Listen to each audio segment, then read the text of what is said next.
తులారాశి వారికి ఈ వారంలో మొత్తం 4 గ్రహాలు అనుకూలంగా ఉన్నాయి. మంచి ఫలితాలను, లాభాలను అందుకుంటారు. షష్టమంలో శని సంచరించడం వల్ల గట్టి పోటీని సైతం సునాయాసంగా ఎదుర్కొంటారు. ఇంట బయట చాలా పనులు పూర్తి చేస్తారు. పనివారి సహకారంతో వ్యవసాయ రంగంలో మంచి లాభాలు అందుకుంటారు. భాగ్యంలో గురువు సంచరిస్తున్నాడు. సమాజంలో పేరు ప్రఖ్యాతులు, పెద్దల సహకారం, నూతన అవకాశాలు అందుకుంటారు. లాభంలో శుక్ర సంచారం వల్ల సృజన సహకారంతో ఒక కార్యక్రమాన్ని నిర్వహించి మంచి ఫలితాలను అందుకుంటారు. విందు వినోదాల్లో పాల్గొంటారు.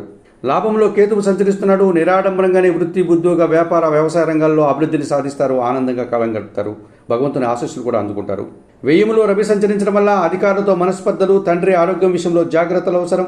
రావాల్సిన ఆదాయం కూడా వాయిదా పడుతుంది. ఈ రాశి వారికి వారంలో సోమ, మంగళ, బుధ, గురువారాలు అనుకూలంగా ఉన్నాయి. దానాలు ఇచ్చేటువంటి క్రమంలో గోధుమలు కానీ, గోధుమ పిండి కానీ ఆదివారం రోజు పేదవారికి దానం చేయండి. స్తోత్రపారాయణ విషయంలో ఆదిత్య ఉదయం ప్రతినిత్యం చదువుకోండి. ఆలయ సందర్శన కార్యక్రమంలో భాగంగా సూర్య భగవాన్ని దర్శించి నమస్కరించుకోవడం వల్ల మరింతగా మంచి ఫలితాలు పొందగలుగుతారు.